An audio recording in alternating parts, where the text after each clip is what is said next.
శ్రీ గురుభ్యో నమః. సౌందర్యలహరిలోని 34వ శ్లోకం గురించి చెప్పుకుందాం.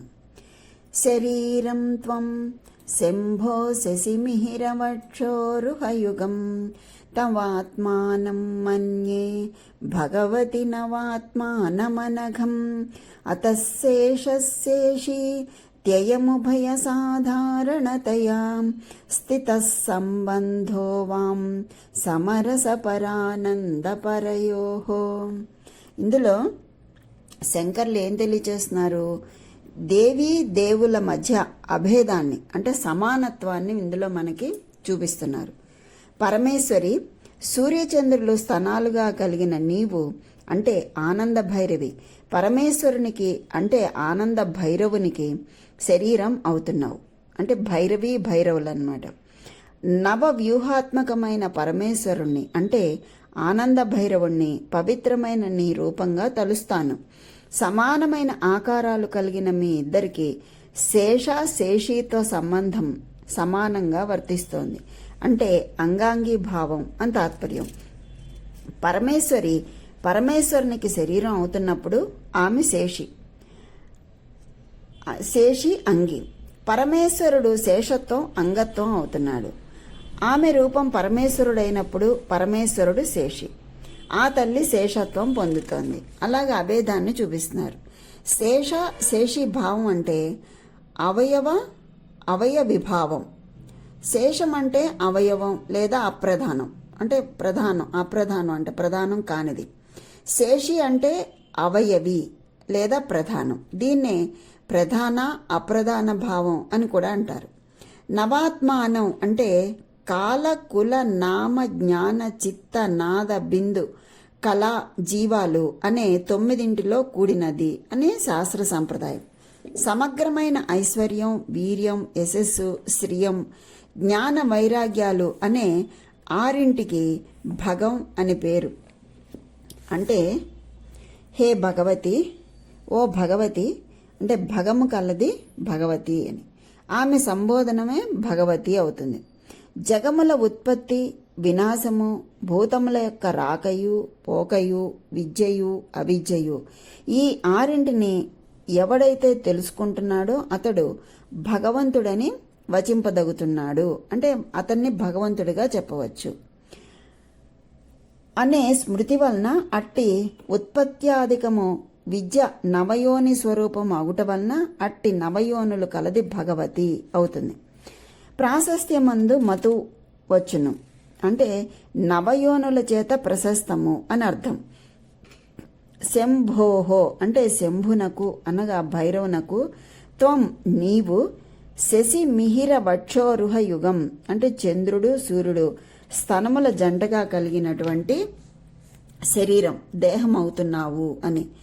ఆనంద భైరవుడు కాలవ్యూహము నడుమ ఉండువాడగుట వలన సూర్యచంద్రులు స్తనములుగా ఉండునట్లు ఆరోపణము గావించుట దానికి అన్వయ ప్రకారముగా చేయటం జరిగినది. ఓ భగవతి, సూర్యచంద్రులు స్తనముల జంటగా గల శరీరము శంభునకు నువ్వే అవుతున్నావు. దేవికి సూర్యచంద్రులు స్తనములు అవుతారు, వారే ఆమె నేత్రాలు అవుతారు. మరి ఆ సూర్యచంద్రులు ఇరువురు దేవికి తాటంక యుగళము కూడా అవుతారు. అంటే చెవి కమ్మల జత అన్నమాట. ఇది వేద సంబంధమైన శృతి. ఈ విధంగా చెప్పటం చేత భగవతి శంభుని గూర్చి అంటే శంభునికి అంగము అంటే శేషం అవుతున్నది అని చెప్పబడింది. ఓ భగవతి, తవా నీ యొక్క అనగా మహాభైరవి అయిన నీ యొక్క ఆత్మానం అంటే దేహమును, అనఘం దోషరహితుడైన, నవాత్మానం నవ వ్యూహాత్మకుడగు ఆనంద భైరవునిగా అంటే అంగముగా మన్యే తలంచుచున్నాను, తెలుసుకొంచున్నాను. ఆనంద భైరవుడు నవ వ్యూహాత్మకుడని పైన చెప్పబడింది. అతః ఈ కారణం వలన అంటే ఏ కారణం వలన పరానంద పరులకు ఐక్యమో ఆ కారణం వలన అని. శేష గుణముగా ఉండున్నది అంటే అప్రధానం, ప్రధానం కానిదన్నమాట. శేషి అంటే ప్రధానం. ఇతి అను ఆయం ఈ ప్రకారము, సంబంధము అంటే సమరస పరానంద పరయోహో అంటే సమరస సామరస్యముతో కూడిన పరానంద ఆనంద భైరవుడు పరయోహో ఆనంద భైరవ రూపమగు చిచ్చక్తి గల అనువారగు వాము మీ ఇద్దరికి సాధారణముగా ఉండటం వలన సమానత్వమును పొందినదై స్థిత ఉండినది అని. ఓ ఉత్పత్త్యాదులకు 6 విషయములెరింగిన దానవై భగవతి, నీవు ఆనంద భైరవునకు సూర్యచంద్రుల స్థనములుగా గల శరీరం అవుతున్నావు. ఓ అంబ, నవవ్యూహాత్మకుడై దోషరహితుడైన ఆనంద భైరవుని నీ యొక్క దేహముగా తలంచుచున్నాను. అతడు నీ శరీరమై ఉన్నాడని తెలుసుకొనుచున్నాను. ఇందువలన ఈ ప్రకారము ఐక్యము సంభవించటం వలన నీవు శేషము, అతడు శేషి, అతడు శేషము, నీవు శేషి. శేషము అంటే అప్రధానము, శేషి అంటే ప్రధానము అని. ఈ శేషి సంబంధ సామరస్యంతో కూడి ఉన్న ఆనంద భైరవుడు, ఆనంద భైరవి అనే మీ ఇద్దరికి అనగా భైరవి భైరవులకు ఉభయులకు సమానత్వమును పొంది ఉన్నది అని తెలుసుకుంటున్నాను అని ఈ శ్లోకం యొక్క భావం. మహాభైరవునికి నవాత్మకుడు అనే పేరు కలదు.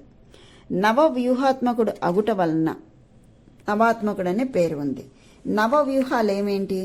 కాలవ్యూహము, కులవ్యూహము, నామవ్యూహము, జ్ఞానవ్యూహము, చిత్తవ్యూహము, నాదవ్యూహము, బిందువ్యూహము, కళావ్యూహము, జీవవ్యూహము అని ఈ 9ంటికి నవవ్యూహాలు అని చెప్పి పేరు అని చెప్పి తెలియచేస్తున్నారు శంకర్లు మనకి ఇందులో.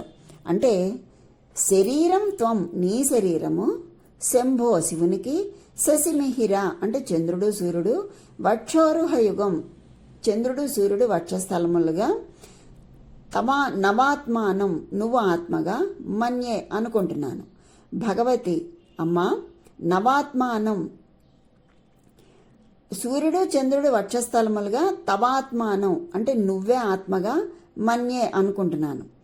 భగవతి, అమ్మ, నవాత్మానం అంటే 9 ప్రకృతుల నవాత్ముడు, అనఘం పాపరహితుడు, అతశేష అప్రధానము అవయవములు, శేషి అంటే శరీరం ప్రధానముగా కలవాడు, త్వయ ఇద్దరు, ఉభయ సాధారణతయ ఉభయులు సమప్రాధాన్యముగా, స్థిత సంబంధో సృష్టి స్థితి లయలో సంభవించిన విషయములు, సమరస పరానంద పరయోహో సామరస్య పరాయణులు అయిన మీకు నమస్కరిస్తున్నాను అని. నీ శరీరం శివుడు, సూర్యచంద్రులు వక్షస్థలములుగా నువ్వు ఆత్మగా నేను అనుకుంటున్నాను.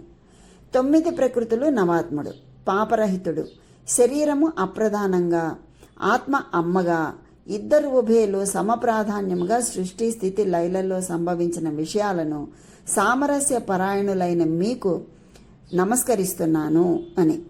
దేవికి సూర్యచంద్రులు స్తనములవుతారు, వాళ్లే నేత్రాలవుతారు. ఆ సూర్యచంద్రులు దేవికి తాటంక యుగళములు అనగా చెవి కమ్మలవుతారు. ఇది వేద సంబంధమైన శృతి తెలిపినటువంటి సత్యం. వ్యక్తమగునది శరీరము, వ్యక్తము కానిది ఆత్మ. శరీరము శివుడు, అమ్మ ఆత్మ అని చెప్పి మనకి తెలియచేస్తున్నారు. అమ్మ భగవతి, భారతి, సూర్యచంద్రులు నీకు తాటంకాలుగా కొంతసేపు ప్రకాశిస్తూ ఉంటారు. ఆ సూర్యచంద్రులే నీ పాలిండ్లుగా అమృత కుంభాలై జీవకోటికి ఆనందాన్నిస్తాయి. మరొకసారి ఆ సూర్యచంద్రులే నీ నేత్రాలుగా విరాజిల్లుతుంటాయి. తల్లి, కాలరూప చిహ్నాలైన సూర్యచంద్రులు నీ శరీరంలో భాగాలుగా అలంకృతాలవుతూ ఉంటాయి. నవవ్యూహాత్మకుడు ఆనంద భైరవుడు అయిన శివుడు నీ శరీరం, నువ్వు శేషం. ఆ పరమశివుడు శేషి. అప్పుడు ఇంకొకసారి ఆ శివుడు శేషం, నువ్వు శేషివి. మీరిరువురు దోషరహితులు, మంగళమూర్తులు, పరానందులు, ఆనంద భైరవి భైరవులైన మీరు సర్వ విధాల సములై నా హృదయంలో భాసిస్తున్నారు తల్లి అని చెప్పి తెలియచేస్తున్నారు శంకర్లు మనకి ఈ శ్లోకంలో. అంటే ఆ తల్లి, ఆ తండ్రి ఇద్దరు సర్వ విధాల సమవుజ్యులు, పరస్పరం సమశక్తి సంపన్నులు, సమసామ్యము గలవారు. ఒకరు శేషం అనగా పైకి కనిపించే భాగం, మరొకరు శేషి అంటే పైకి కనిపించని భాగం.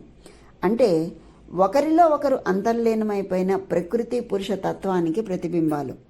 ఇరువురికి భేదం లేదు. అందువలననే ఆదిశంకరాచార్యుల వారు ఆనాడు కైలాసంలో సౌందర్యలహరిని పరమేశ్వరుని ద్వారా ఉపదేశం పొందిన తర్వాత ఒక సంఘటన జరిగింది. అదేంటంటే, నాయన, నీ తల్లి అయిన జగన్మాత సౌందర్యాన్ని నా హృదయం ద్వారా నాలో సాయుధ్యం పొంది మరీ గ్రహించావు. నేను నీకు ఉపదేశించవలసినదంతా ఉపదేశించాను. నీ కృషికి, నీ దీక్షకు, నీ భక్తికి మెచ్చాను. నీకేం కావాలో కోరుకో, ప్రసాదిస్తాను అన్నాడు పరమశివుడు. జగద్గురు శ్రీ శంకరాచార్యుల వారు ఆనందంతో ఉబ్బి తబ్బిబ్బైపోయారు. పరమశివ, పరివ్రాజకాచార్యుడిని నాకంటూ కావలసింది ఏముంది తండ్రి?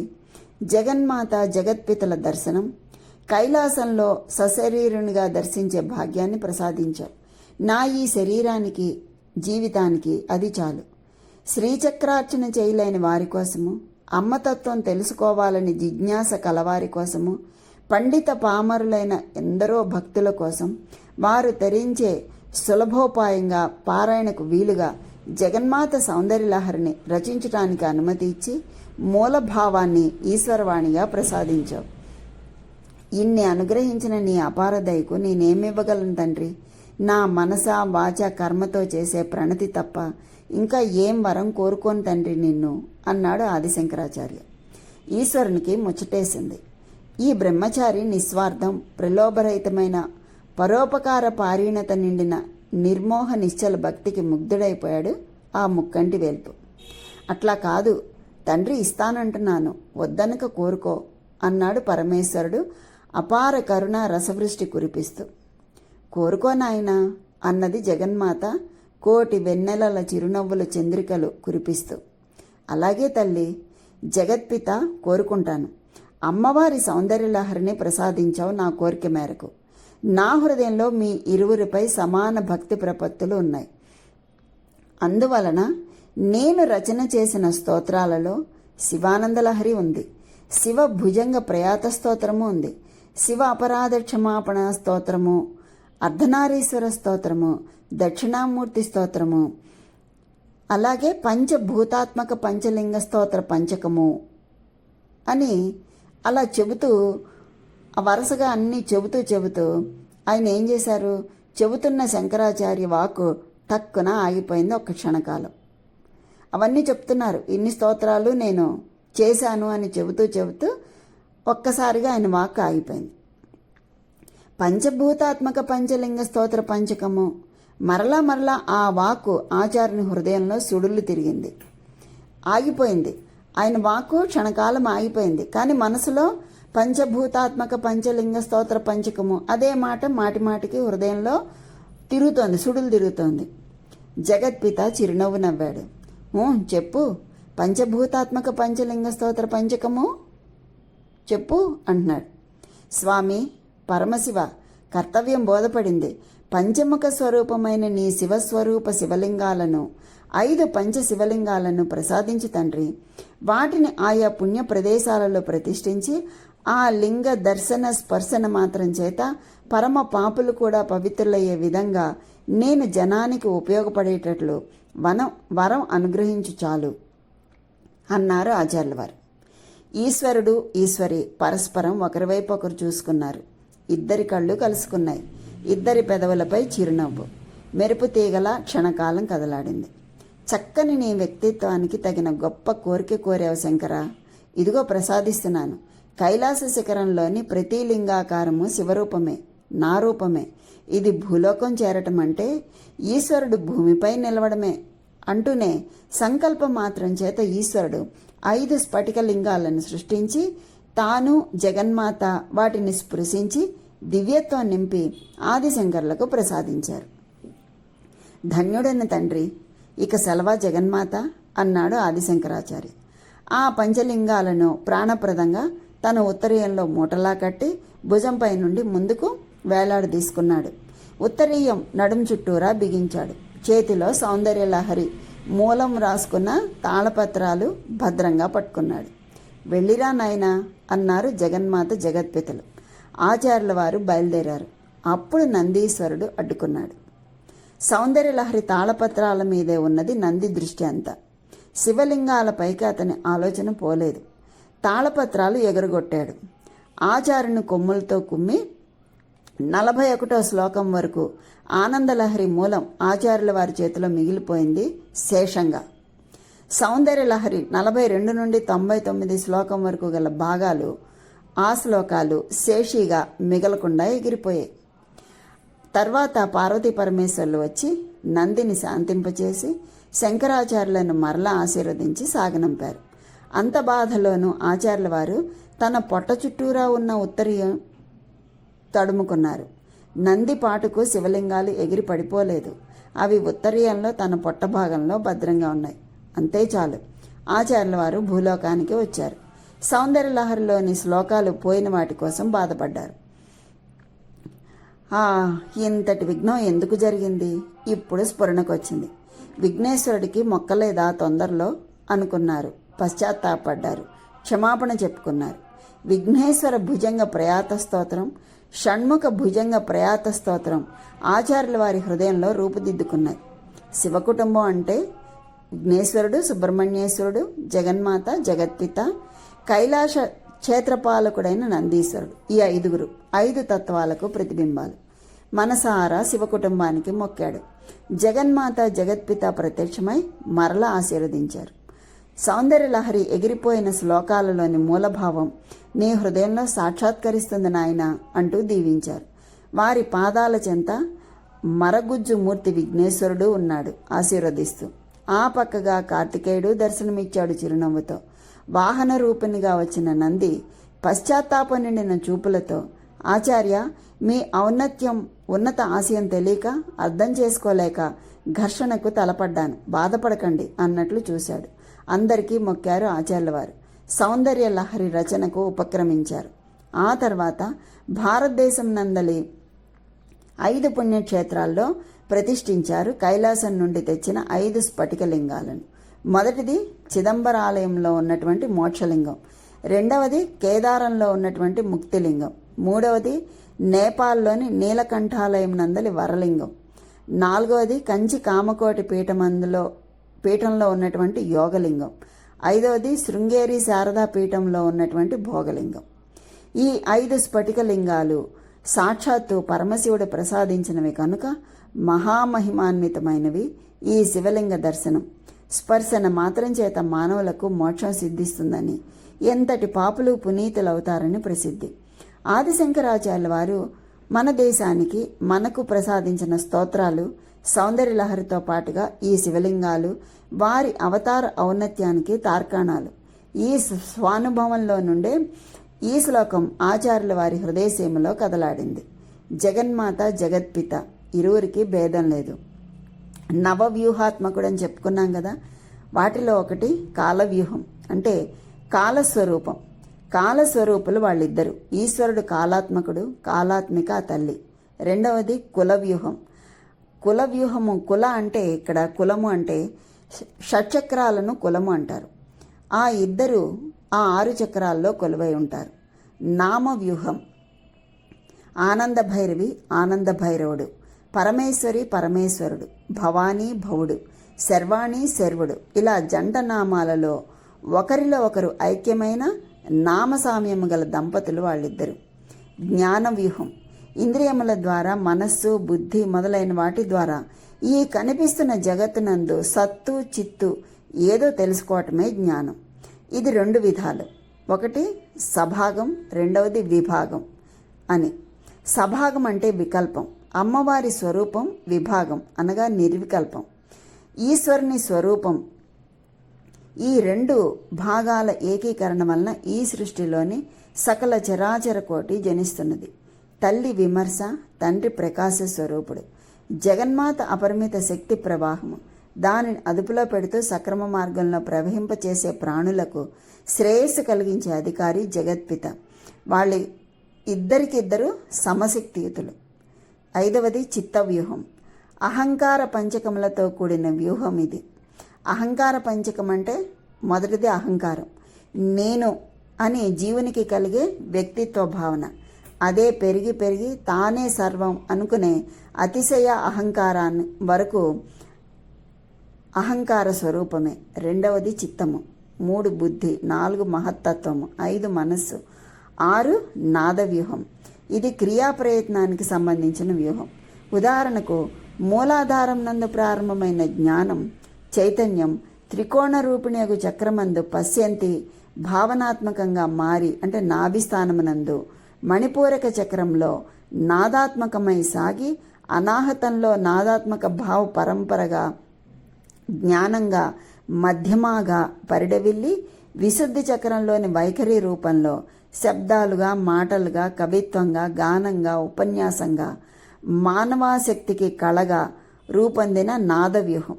ఇందులోని నాద బిందు కళారూపిణి జగన్మాత, నాద బిందు కళాతీతుడు ఈశ్వరుడు ఇద్దరూ ఉన్నారు. ఇక వామ జ్యేష్ఠ రౌద్ర అంబిక అనువారు నలుగురు శక్తులు. వీరు శ్రీచక్రం నందు అధోముఖులై ఉన్న శివకోణ శక్తులు అంటే చతుర్యోని శక్తులు అంటారు వీళ్ళనే. త్రికోణ స్వరూపిణులు వీళ్ళు ఇచ్ఛా జ్ఞాన క్రియా శాంతి పర అనే 5 వామాది శక్తులు శ్రీచక్రంలో ఊర్ధ్వముఖులై ఉన్న శక్తి కోణములు 5. వీటినే త్రికోణ శక్తి స్వరూపుణులై ఉన్నారు వీళ్ళు. వీరు మొత్తం 9 కోణములు గల శ్రీచక్ర స్వరూపంలో జగన్మాత జగత్పితల స్వరూప ప్రతిబింబాలు. అలాగే 7వ వ్యూహం బిందు వ్యూహం. మూలాధారం మొదలు ఆజ్ఞాచక్రం వరకు గల షట్చక్ర సమూహం బిందు వ్యూహం అంటారు. తర్వాతది కళా వ్యూహం. 50 కళలై అంటే కళలై అక్షరములు హల్లులు వాణి సంఘము. ఇవి జగన్మాత జగత్పితల ఐక్య స్వరూపాలే. 9వది జీవ వ్యూహం. భోక్తృ సంఘము అనగా భక్తులకు జీవుల సమూహము. భోక్త భోగ్యము అంటే భోగము అను రూపాలతో ఈ 9 వ్యూహాలు త్రిఖండములుగా మారుతున్నాయి. మానవ శరీరంలోనైనా పరమేశ్వరుల రూపమైన బ్రహ్మాండంలో అయినా ఈ త్రిఖండాలు ఉన్నాయి అంతర్గతంగా. ఈ నవాత్మక వ్యూహాత్మకములకు నవవిధ శక్తులైన జగన్మాత కానీ జగత్పిత అయిన ఈశ్వరుడు కానీ నవవ్యూహాత్మకుడు నవవ్యూహాత్మిక అని పిలువబడతారు. అందువలననే వాళ్ళిద్దరూ శేషీ భావంతో ఐక్య రూపంతో ఉన్నారు. ఆనంద భైరవుడు ఆనంద భైరవిగా ఇంతటి కొండంత అర్థాన్ని ఒక్క శ్లోకంలో పొందుపరిచి జగన్మాత జగత్పితల ఐక్య రూపాన్ని తాను దర్శించి మనందరికీ దర్శింపచేశారు ఆచార్యుల వారు.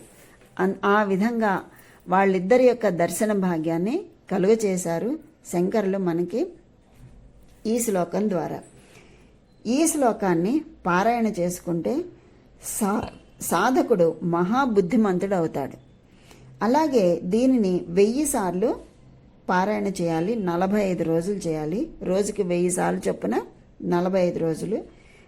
నివేదన మధువు అంటే తేనె కనుక నివేదన చేస్తే మధురమైన వాక్కులు వస్తాయి. మధురమైన వాక్కులతో ఆ శేషి భైరవుల రూపంలో ఉన్నటువంటి వారిని మనం కొలుచుకునే అదృష్టం కలుగుతుంది.